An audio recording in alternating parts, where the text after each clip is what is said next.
my old lady. She says, let's go on a boat. I say, why do you want to go on a boat? She says, I don't mind where. I says, what sort of answer is that? She says, we'll take a trip on a lake. I says, what do you want to take a trip on a lake for? She says, you want to take a trip on the ocean? I say, I already crossed an ocean. That's how we got here. I says, don't you remember? She says, sure I remember. You were seasick. I says, right, I was seasick. She says, you would get lake sick. I says, lake sick? There's no such word as lake sick. She says, that's what I mean. So, we're going on a lake. You see, that's what you get. That's what you get when Mildred gets an idea into her head. So, we go to the Lake District. That's where they keep the lakes. That's where they keep the boats. And we take a boat on a lake. I says, look at the passengers. She says, what's wrong with them? I says, they're all has-beens. They're all over the hill. They're all washed up. Some of them look like they ain't going to make the far shore. Leastways not the one the boat's heading for. Then this kid, he's taking the tickets as we go up the gangplank. He says, you're no spring chicken yourself, Grandad. Grandad, I ask you, do these people wait for me? I'm going to put him right about that, but Mildred gives me a look. And then the boat starts to move, so I concentrate on that.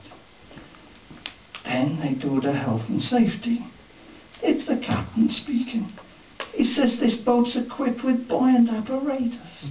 What the hell does that mean? Is he trying to tell me they got cheerful lifeboats?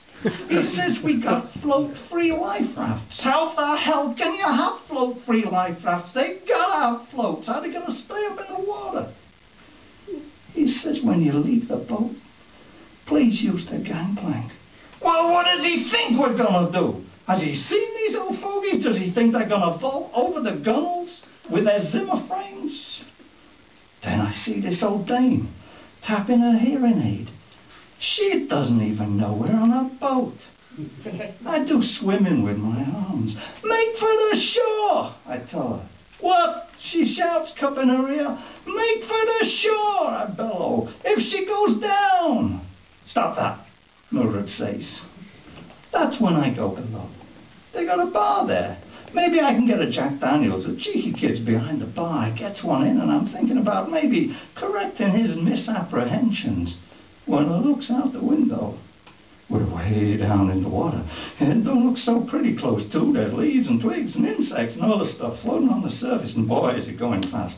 Then the engine starts to make a funny noise, and the boat's shuddering.